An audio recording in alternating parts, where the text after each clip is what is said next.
Good morning and Assalamu alaikum. Welcome to the International Conference on Climate Finance, ICCF 2018 here in Dhaka. We had an excellent inaugural session of this meeting. The Minister of Environment and Forests, Mr. Ansar Mahmood, and the Secretary, Minister of Finance, Mr. Muslim Chaudhry, they were very engaged in their discussion. Overall, we had representation from the United Nations Framework Convention on Climate Change Secretariat in Bonn. This international conference on climate finance is being organized by the Bangladesh Center for Advanced Studies, International Center for Climate Change and Development, and Center for Climate Change and Environmental Research, with support from Prakash, British Council, and UK. And we have received about abstracts from 53 countries, but we could accommodate about 53 abstracts in this conference. And out of 43 abstracts, we accommodated 13 abstracts from 13 countries, excluding Bangladesh.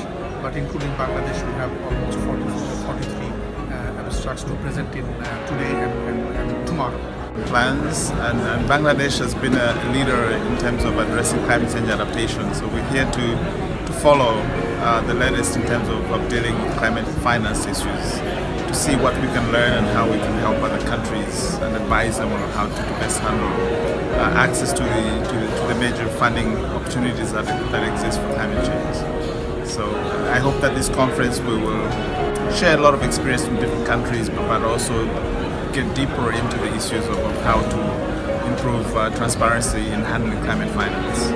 We're at the beginning of the International Conference on Climate Finance, organized jointly by the Bangladesh Center for Advanced Studies, International Center for Climate Change and Development, which I represent, and the C3ER Center at BRAC University. We have about 100 plus participants, around 40 of them from 20 or so different countries in Asia and Africa, who are going to exchange information on climate finance.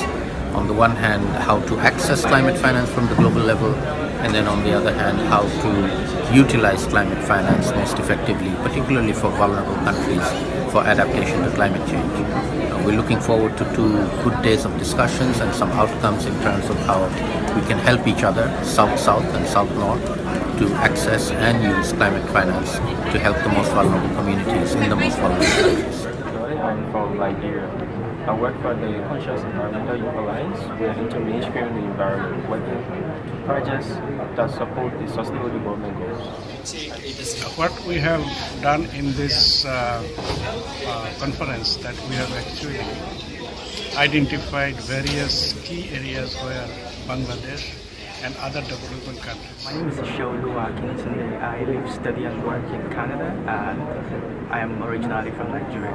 I'm excited about this conference, the International Climate Finance Conference held in Bangladesh. I see it as an opportunity to deepen scholarship. I'm here to present an article about gender equality in climate finance, and my goal is really to show people that we really can fight climate change with only 50% of the population. So we need to include women in climate finance mechanisms and make sure that they have access to different funds like the Green Climate Fund and the Adaptation Fund. My expectations from this session, the session that I presented at, and also other sessions, is that we truly find a common ground from where we can start, because the problems at the Conference of Parties is that there are just too many differences, there are too many blame games. But if we can find a common ground, maybe we can start from there, because climate change is something that you cannot do via division, but through collaboration. I believe it was a very successful event. One of the reasons I mention is that there has been very good overview of how to access to climate change finance. There has been very good overview of what is happening in Bangladesh, and we more or less concluded we need to build capacity of the private sector, the public sector, not only how to access or how to reach the climate change funds, but how to manage it. Because unless we demonstrate that we have the capacity to manage, the funds should not be flowing.